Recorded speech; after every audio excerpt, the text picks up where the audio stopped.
Monique Lauré, psychanalyste, psychiatre, membre de la SPF et de la Fondation européenne de la psychanalyse, présidente d'une association toulousaine Psycha 31. Voilà, et très engagée dans les questions éthiques de société, puisque j'ai déjà écrit plusieurs livres, et notamment un dernier livre chez l'Harmattan intitulé La conscience de l'humain. Voilà. Donc ce livre collectif, éthique, inconscient et questions contemporaines fait suite à un colloque que j'ai organisé à Toulouse avec Joseph Roussel, avec nos deux associations Psycha 31 et la psychanalyse l'an dernier, pour questionner les nombreux bouleversements sociétaux que nous traversons, que j'attribue moi à une crise existentielle de l'humanité, je dirais. Cet ouvrage a de nombreux contributeurs, collègues tous de pluriassociations. Voilà. Et nous avons essayé de penser les questions les plus importantes aujourd'hui, qui sont, à mon avis, la question, outre les désastres écologiques de la planète dans lequel le capitalisme sauvage, dans un emballement maniaque, nous mène, c'est aussi la question de la nature de l'humain qui apparaît de plus en plus.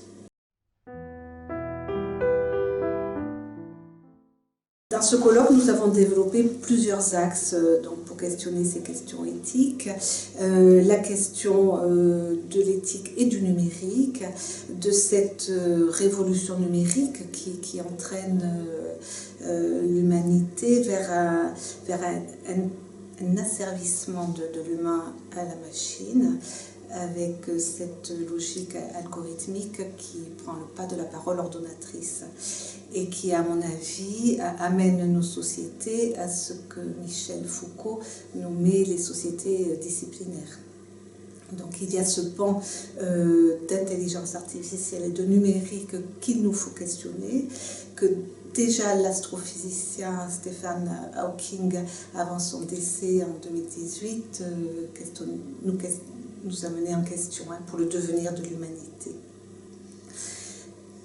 Ont été traitées aussi dans ce colloque les questions soulevées par l'épidémie de Covid, et notamment notre rapport de déni face à la mort, ce qu'a traité ma collègue Brigitte Dolé-Monglon, avec cette privation d'accompagnement de nos aînés, en laissant les humains dans un isolement total. Et surtout, ce qui est nouveau depuis des millénaires, c'est dans l'interdiction des rituels funéraires qui sont pourtant importants pour pouvoir accepter la réalité de la mort et rétablir l'ordre social, le rétablir autrement. Ont été questionnés aussi les nouveaux rapports au corps qu'amènent ces bouleversements du numérique, et cette révolution, surtout à mon avis, dont sont victimes les adolescents, dans une certaine errance. Et par exemple, Sophie Camacho va traiter de la prostitution et du virtuel, prostitution qui a augmenté de 70% en 5 ans. Voilà. Nous avons invité dans ce colloque le philosophe Dany Robert Dufour, qui nous a apporté un questionnement sur ce nouveau fait de société qui est une proposition de choix du sexe avec des questions de transidentité, questionnant les deux enjeux, je dirais, du marché qui s'approprie le corps humain et de l'industrie pharmaceutique qui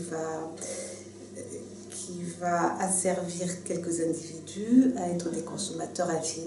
Voilà. Et l'ensemble des personnels soignants vont être confrontés à une demande de plus importante de réassignation du genre par des effets de mode dont se sont emparés bien évidemment les médias.